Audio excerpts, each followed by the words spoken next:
Now I noticed there's a huge variance in volume and gain between those two. How is that pretty normal with this type of pedal, or is that a Line 6 thing? Well, from the few multi-effects pedals I've worked with, like the Boss GT series, those are usually more manageable. I've usually used those actually more just for effects, not messing with any of the overdrive and using overdrive channels on an amp to just keep volumes constant. But from Line 6's products, from their amps, since they're modeling and they're really preset based, everything kind of resets when you go to a different preset.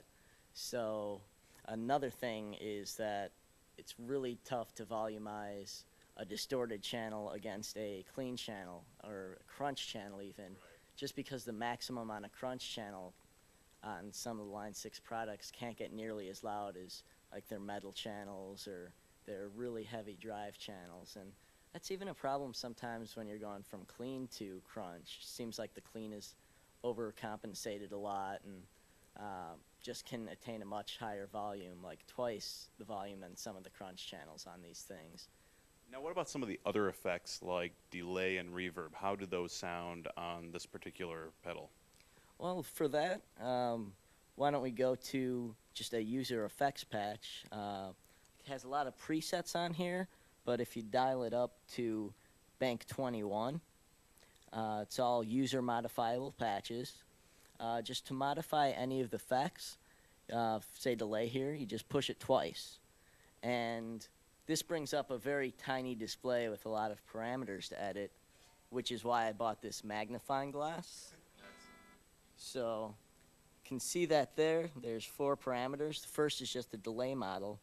There are several delays to choose from. Right now it's on an analog delay, but if you want something different, you could just turn this knob here, the effects tweak knob, and it can get things such as like it has sweep, some digital delay, some stereo delay.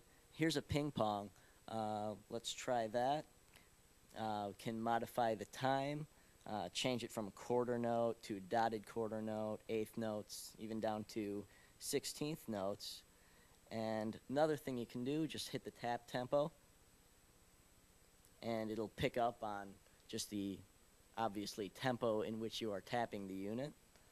And then last, you can control the feedback. Let's set that at about 50% here. And just the mix of the effect with the unit.